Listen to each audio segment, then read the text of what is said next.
Bom, agora nós já estamos no YouTube e estamos prontos para meditar na palavra de Deus em nosso encontro presencial.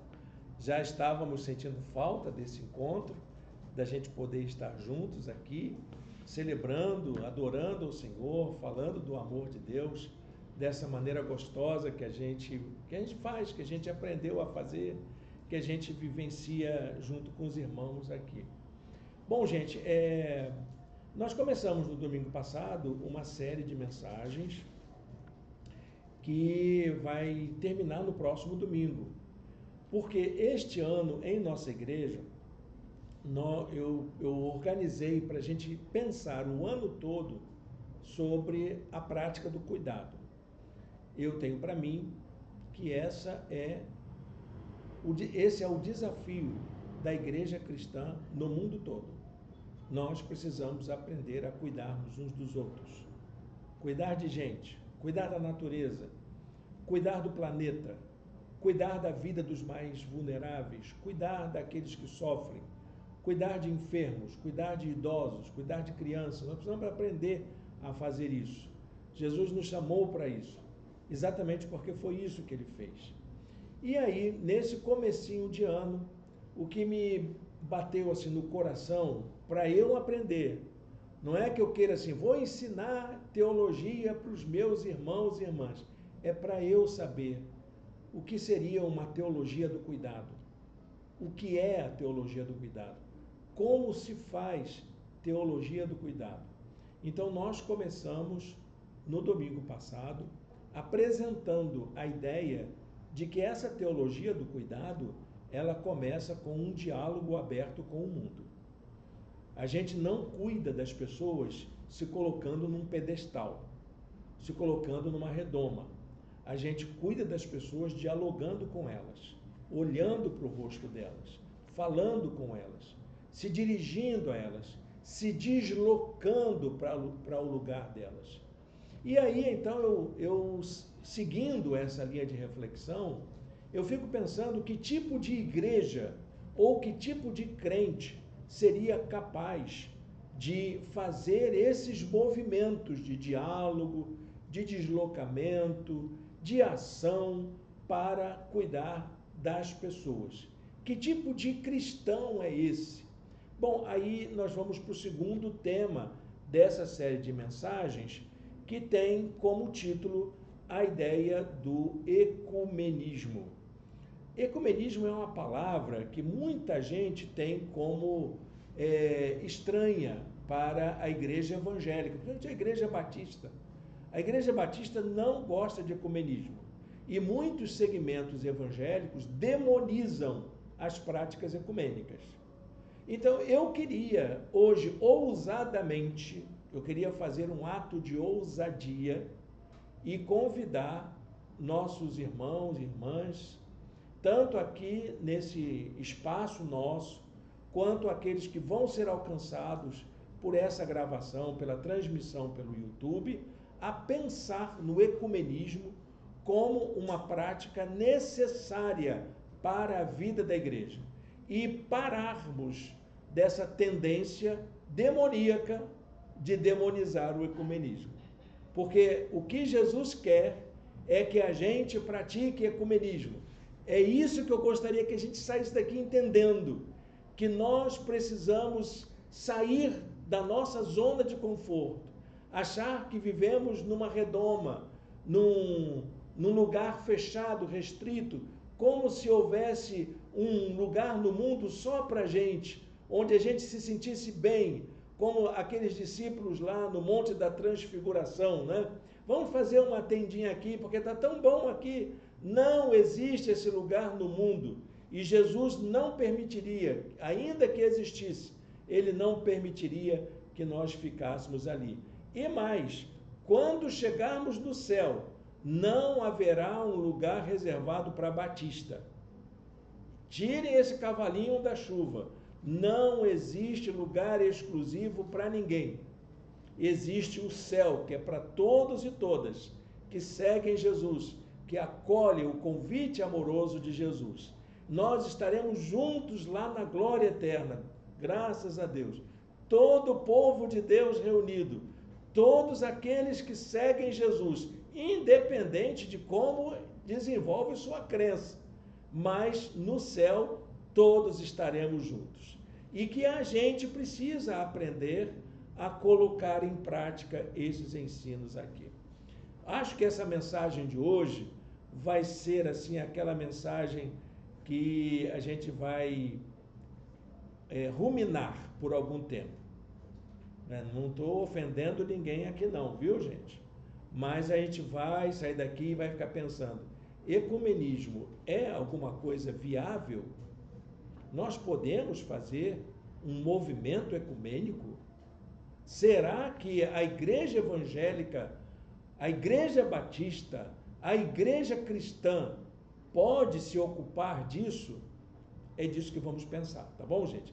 Eu não vou dar aqui definições categóricas, mas vou abrir horizontes com a palavra de Deus para a gente pensar caminhos para a gente colocar em prática esse ideal que, no meu modo de entender, é o ideal de Jesus desde quando ele orava lá,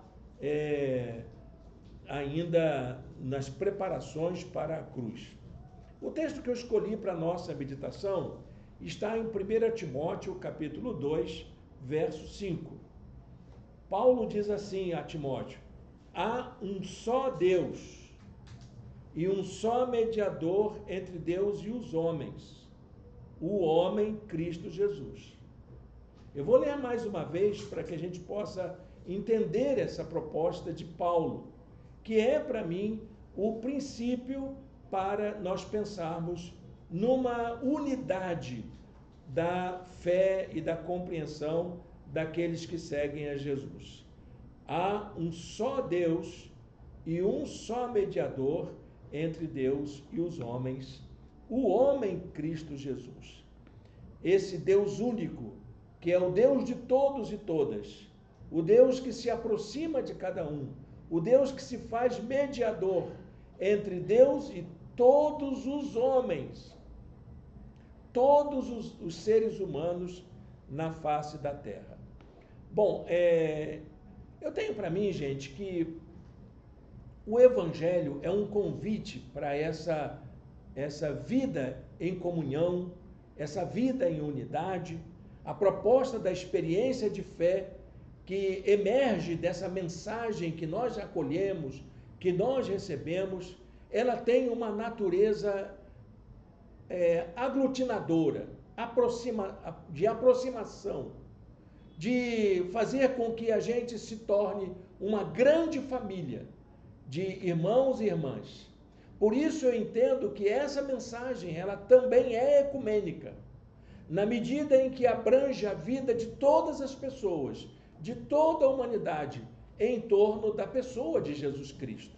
O ecumenismo ele só faz sentido quando visto em torno da figura de Jesus, que nos atrai para si e considera a gente como um povo, como uma família, como um contingente de pessoas que estão ali chamadas para viver uma nova vida, para constituir uma nova humanidade. Isso lembra a palavra de Pedro no discurso de defesa dele diante dos sacerdotes de Jerusalém.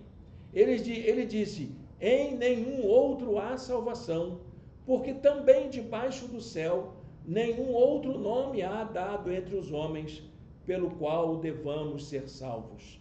É Jesus Cristo que nos aproxima, que nos atrai, que faz com que a gente possa se constituir povo de Deus, povo escolhido de Deus, povo cuidado por Deus.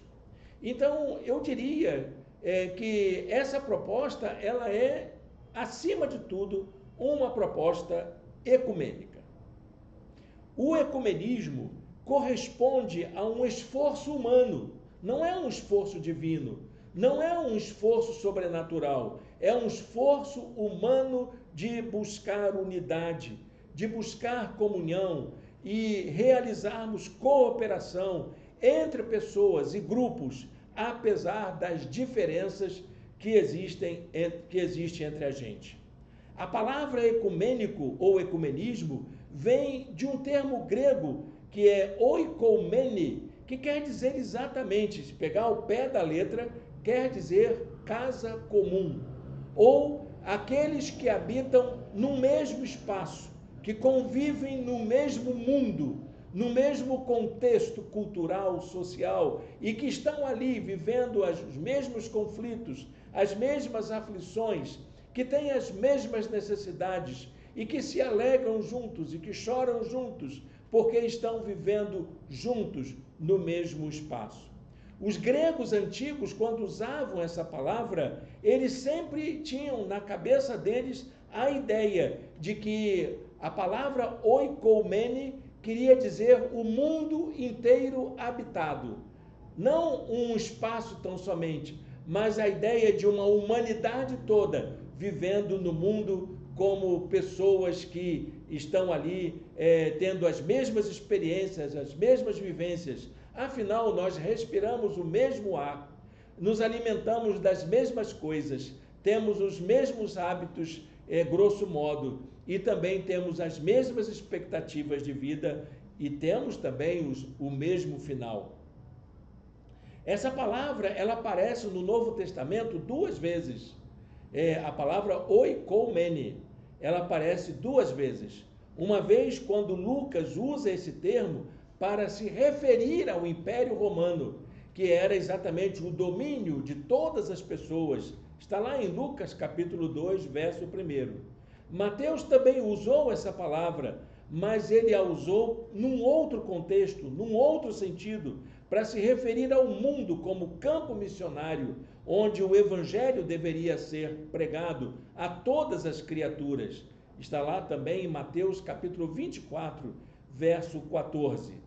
Embora esse termo grego apareça no Novo Testamento 2 vezes, a palavra ecumênico ou a palavra ecumenismo não aparece em nenhuma parte do Novo Testamento ou da Escritura. Ele não faz parte do vocabulário bíblico. Ele não foi traduzido como uma palavra comum, como é para nós o sentido de ecumênico. Por que ela não aparece? Porque a igreja cristã nunca se preocupou com isso. Ela nunca precisou se preocupar com isso. A igreja primitiva sempre usou a ideia do ecumenismo porque ela vivia sempre como uma unidade. Ela buscava a unidade, apesar de ela ser uma reunião de pessoas com várias ideias diferentes. Chegava ao ponto de ter numa mesma comunidade de fé pessoas com compreensões doutrinárias tão distintas como, por exemplo, uma igreja da Assembleia de Irmãos da Assembleia de Deus convivendo com adventistas no mesmo espaço. Você imagina isso nos dias atuais? Mas a igreja primitiva fazia isso. Dentro da própria igreja existiam diferentes posições doutrinárias e isso não era motivo de escândalo nem motivo de preocupação. O que a igreja queria é que, apesar das diferenças, eles fossem capazes de viver juntos numa mesma comunidade de fé. Foi a partir dos séculos seguintes, da vivência da igreja, que essa preocupação começou a tomar conta, quando surgiram os conflitos doutrinários, as diferenças, quando começaram a causar divisões. E aí o que acontece? Na história do cristianismo, a igreja começou a fazer concílios para resolver divergências doutrinárias. E esses concílios eram chamados de concílios ecumênicos. Os concílios ecumênicos eram exatamente esse convite para que os cristãos de várias partes, de várias culturas, de várias ideologias, de vários costumes, pudessem sentar em torno de uma mesa para discutirem uma solução comum para aqueles problemas. Era o concílio ecumênico. Nós conhecemos um deles, que está lá no livro de Atos dos Apóstolos, capítulo 15.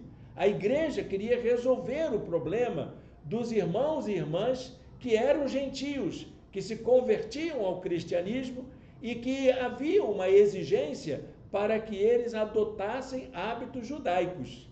E aí então a igreja se reúne no primeiro concílio ecumênico para dizer que eles não precisavam mais usar os costumes judaicos, mas que observassem um conjunto de práticas, de costumes mínimos para que eles pudessem se apresentar como cristãos e cristãs.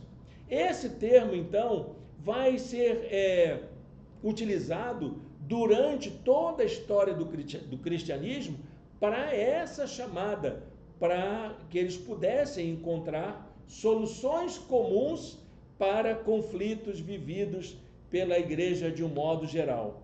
Esse termo, ele só veio ser aplicado de maneira mais abrangente no ano de 1910. Por incrível que pareça, quem utilizou esse termo foram os protestantes. No ano de 1910, os grupos das agências missionárias sentiram a necessidade de se reunirem para discutir os problemas comuns na obra missionária no mundo. Então, as agências missionárias começaram a perceber que tinham problemas de sustento, problemas de linguagem, problemas políticos, problemas sociais, que acabavam sendo problemas iguais de todas as agências. Todas as agências enfrentavam os mesmos problemas. Então, eles se reuniram na cidade de Edimburgo, em 1910, lá na Escócia, para discutirem o problema da missiologia. E aí realizaram o primeiro Congresso Mundial de Missões, ou era chamado de Conferência Missionária Mundial, a primeira delas. Dali dessa conferência saíram várias ações para poder trazer uma unidade no corpo de Cristo. As divergências doutrinárias começaram a aparecer, as diferenças denominacionais começaram a trazer preocupação e aparecer. Então nós temos que resolver esses problemas. Uma das soluções encontradas por esse movimento que foi chamado de ecumênico, é aí que entra a palavra, surgiu o Conselho Mundial de Igrejas, que existe até hoje. Então esse Conselho Mundial de Igrejas reúne-se de quando em quando para poder discutir problemas comuns, problemas de necessidades mundiais, problemas de enfrentamento de crises da humanidade de um modo geral. Então, esse termo começa a ganhar significado, a ganhar expressividade. Houve um teólogo católico que adotou esse termo para a sua teologia.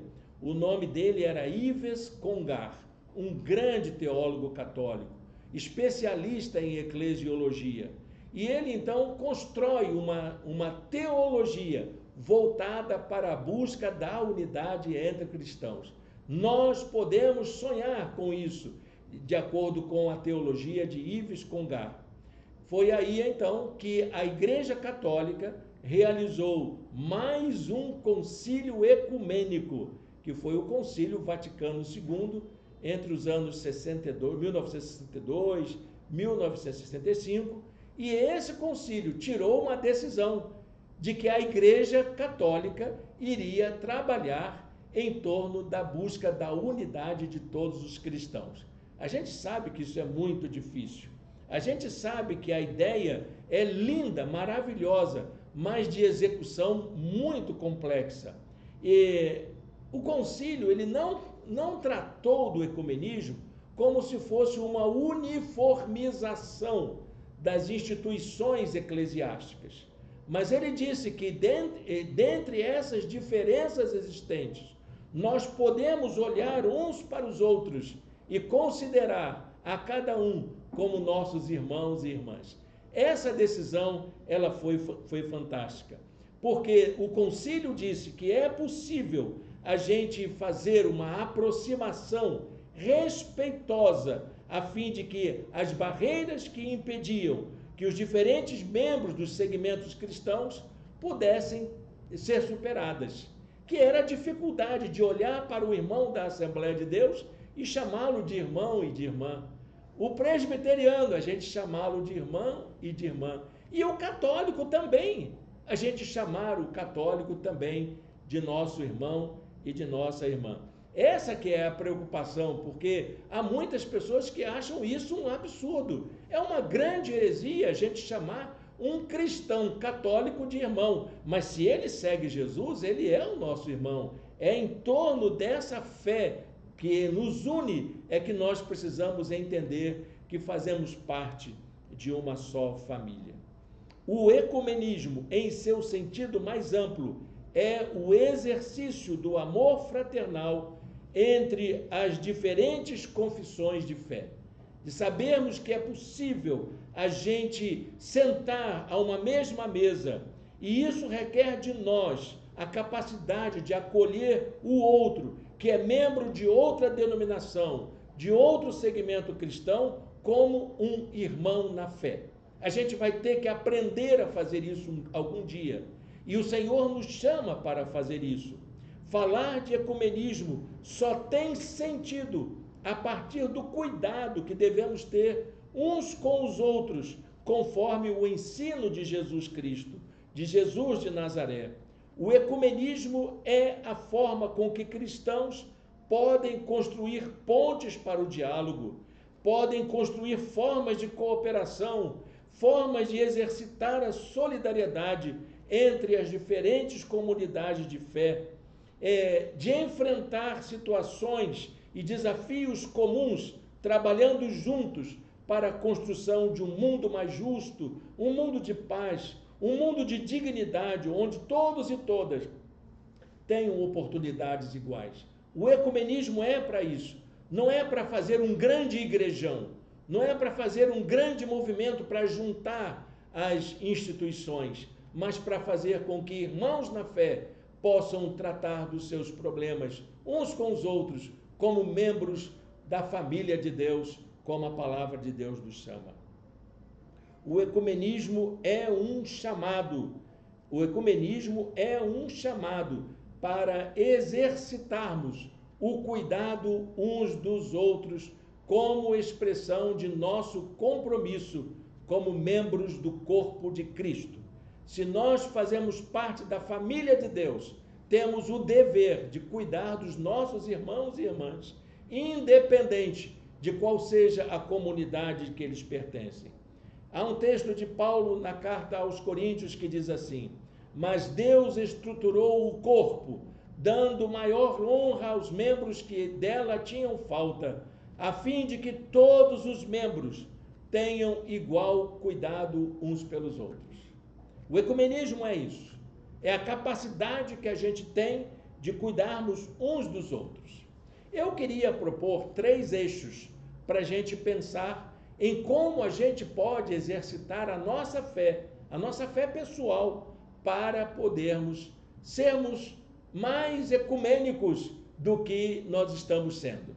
Eu pensei nisso porque ultimamente eu tenho orado muito em relação a essa situação de divisão, de discriminação, de preconceito que existem entre cristãos. Ou como, usando a linguagem de um livro que eu li há muitos anos atrás, que o autor chamava essas pessoas de inimigas de si mesmo. O nome era esse, inimigos de si mesmo.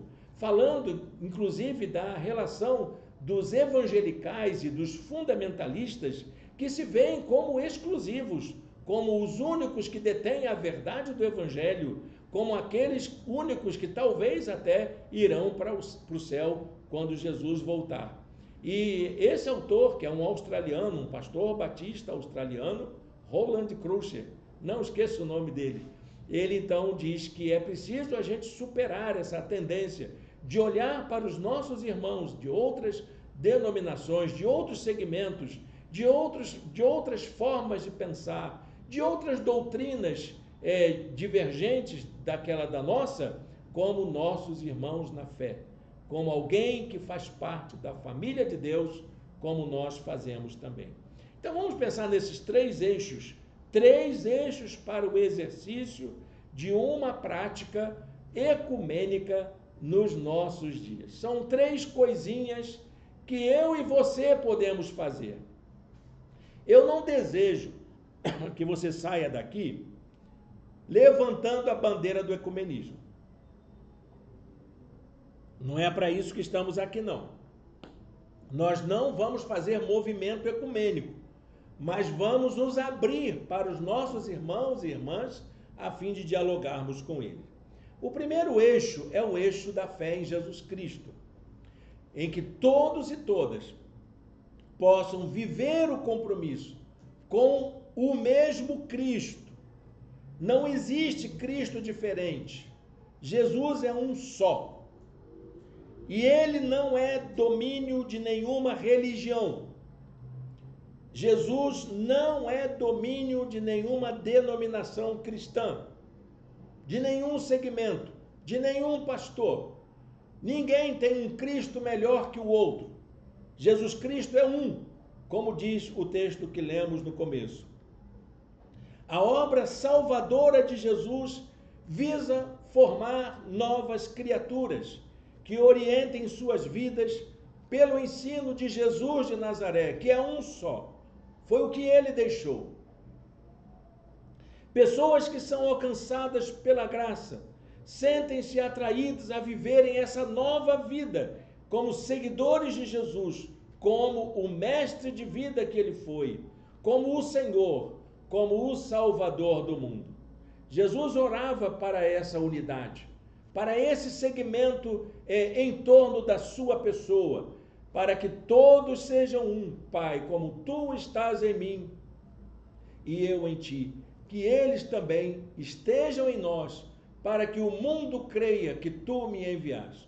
Mesmo que você seja contra radicalmente ao ecumenismo, você há de concordar comigo que Jesus, nessa oração, ele desejou a unidade do corpo de Cristo, de todos os seguidores de Jesus, em todo o mundo, em todas as partes, em todas as épocas, que todos pudessem formar um só corpo, serem uma unidade para servir e glorificar ao Senhor. O segundo eixo é o eixo do reino de Deus. Todos e todas servindo a um mesmo reino. Não existe um reino diferente. Não existe um reino dos batistas. Não existe um reino dos anglicanos. Não existe um reino ortodoxo. Não existe um reino católico. Não existe um reino presbiteriano, nem pentecostal, nem neopentecostal. Todos somos servos de um mesmo reino. O Senhor não anunciou uma denominação ou uma religião. Ele anunciou a chegada do reino de Deus. Jesus não chamou ninguém para pertencer a uma religião, mas para participar do seu reino. Jesus não convida ninguém para ser da Igreja Batista, mas para ser membro do reino de Deus. Se você quiser ser membro do reino de Deus, cooperando conosco aqui, amém, vamos fazer uma festa. Mas é preciso a gente entender que, antes de tudo, o Senhor nos chama para tomarmos parte do seu reino. A obra do Evangelho não consiste, em última instância, em agregar membros a uma denominação, mas de sinalizar a presença do reino de Deus no mundo. Essa sinalização da presença do reino de Deus no mundo se dá pelas práticas de justiça, pela promoção da paz, pelo cuidado com as vítimas de um mundo perverso e violento como o que nós estamos vivendo. Uma humanidade que está ameaçada de extinção pelas crises ambientais e humanitárias que nós estamos assistindo nesses últimos dias. O reino de Deus é formado de pessoas que cuidam umas das outras, que se colocam à disposição de servir uns aos outros, para que possamos formar essa nova humanidade em Cristo Jesus.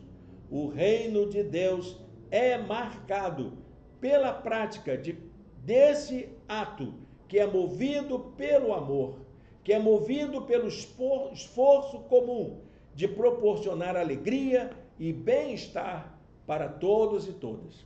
Esse é o nosso empenho, trabalharmos pelo reino de Deus, servirmos ao Senhor na perspectiva do reino de Deus. palavra de Deus diz assim: busquem em primeiro lugar o reino de Deus e a sua justiça, e todas as outras coisas vos serão acrescentadas. O Senhor nos chama para um compromisso com o seu reino. Paralelamente, claro que a vida na igreja, a vida em comunhão, a vida em comunidade é uma das expressões dessa vida do reino. Mas o reino é muito maior do que a igreja. O reino é muito mais amplo, muito mais abrangente, envolve muito mais esforço do que você possa imaginar. Vamos ao terceiro eixo? O terceiro eixo é o eixo do Espírito Santo. Uma vida de cuidado uns com os outros, numa perspectiva ecumênica, nos leva a sermos movidos por um mesmo Espírito. É bom que a gente lembra que o Espírito Santo não é exclusividade de nenhum segmento cristão. Não há nenhum segmento que possa dizer: fulano não tem o Espírito Santo. Ah, não, aquela igreja tem o Espírito Santo. Não há esse tipo de relação. O Espírito Santo, volto a dizer, não é uma exclusividade de uma denominação, nem de nenhum movimento cristão. Todos aqueles que acolhem o convite amoroso de Jesus só fazem isso porque são movidos pelo Espírito Santo. Todos aqueles que são alcançados pela graça de Deus só o fazem porque são movidos pelo Espírito Santo. É Ele quem nos enche de vitalidade, é Ele quem nos dá força, é Ele quem nos revigora, é Ele quem nos consola, é Ele quem nos dá coragem para vivermos como cristãos no mundo que se afastou de Deus. Paulo ele ensinava à igreja que há diferentes dons, há diferentes manifestações, mas o Espírito é o mesmo. Você não vai experimentar o Espírito Santo na sua vida da mesma forma que o seu coleguinha, ou o seu irmão na fé, ou o seu líder experimentou. O Espírito que atua em você, ele é o mesmo que atua nas pessoas que você acha que são tão poderosas. Esse Espírito, ele está à disposição de você para encher a sua vida, para mover todas as coisas, para que você tenha mais vitalidade, para que você tenha mais força, mais coragem para viver a sua fé no mundo em que nós estamos inseridos, para você viver as circunstâncias em que você está inserido. 3 eixos. Jesus é o mesmo para todos. O reino de Deus é um só, e o Espírito do Senhor é o mesmo que atua em todas as denominações, em todos os grupos, em todas as pessoas que buscam uma vida mais dinâmica, mais ousada na presença de Deus. Para a gente concluir essa palavra, eu queria deixar uma ideia que tem me passado nesses dias atuais. A igreja sempre lutou pela unidade entre os cristãos. Sempre existiu esse esforço de buscar unidade, de buscar essa comunhão. Sempre foi assim, desde o começo, quando os primeiros cristãos estavam ali reunidos.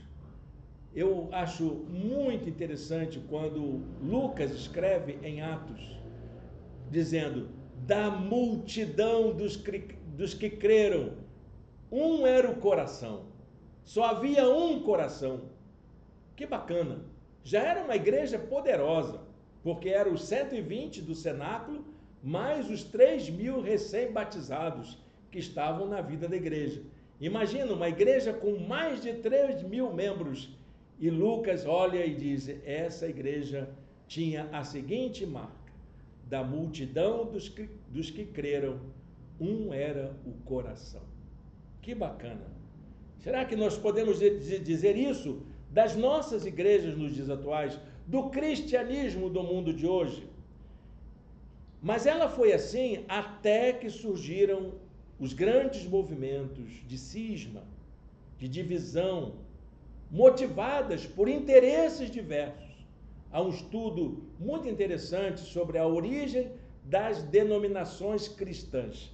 E uma das coisas que me deixou perplexo naquele livro é quando ele diz que todas as denominações cristãs surgiram por causa de questões de políticas internas. Foram frutos de divisões por causa de lideranças, por causa de divergências pessoais entre as lideranças. Eu acho isso um absurdo. Uma igreja que nasce porque as pessoas não conseguem viver juntas e resolverem os seus problemas em comum. Esses movimentos cismáticos foram todos movidos por ambições políticas, por divergências doutrinárias. E esse processo de fragmentação do cristianismo resultou em um cenário marcado por inimizades, estranhamentos, conflitos intermináveis, de maneira que a gente não imagina quando é que isso vai acabar, ou se isso vai acabar algum dia. Essa é a natureza hoje do cristianismo, um cristianismo incapaz de cristãos e cristãs, ou de pessoas que se dizem cristãs, de sentarem à mesma mesa e poderem adorar o mesmo Cristo, de servirem no mesmo reino e de serem usados pelo mesmo Espírito. É disso que a gente está falando. A única maneira de superarmos a desunião é desenvolvermos a consciência de que somos um só povo, seguimos a um só Cristo, servimos a um só reino e somos movidos por um só Espírito, ainda que tenhamos múltiplas identidades. Paulo, dizendo aos Efésios, é o texto que eu deixo para a gente pensar, é aquela pulguinha atrás da orelha que a gente vai levar para casa. Não tem respostas para esse problema. Não tem expectativa de solução, mas eu tenho a sensação de que se cada irmão ou irmã colocar isso em prática na sua vida pessoal, grandes coisas há de acontecer no sentido de fazermos a vontade de Deus. Paulo disse, há um só corpo e um só Espírito, assim como a esperança para a qual vocês foram chamados é uma só. Há um só Senhor, uma só fé, um só batismo, um só Deus e Pai de todos, que é sobre todos, por meio de todos e em todos. Amém? Deus abençoe a sua palavra. Vamos orar ao Senhor? Santo Deus, eterno Pai, muito obrigado por esta palavra, por este desafio que é colocado diante de nós, de servirmos ao Senhor com um sentido de unidade, de podermos nos aproximar dos nossos irmãos e irmãs de outras denominações, de forma respeitosa, de forma cooperadora, solidária, sabendo que seguimos ao mesmo Cristo, servimos ao mesmo reino e somos movidos pelo mesmo Espírito. Dá-nos a tua unção nesta hora, capacita-nos, ó Deus, para que nós possamos crescer nesta graça, no nome de Jesus. Amém. Deus abençoe sua palavra aos nossos corações. Eu espero que tenha feito bem para você essa palavra. E se você quiser conversar, viu, pessoal, aqui, vamos conversar sobre isso. Eu não estou aqui lançando movimentos heréticos, mas trazendo a palavra de Deus para a gente pensar que essa divisão, ela entristece o coração de Deus.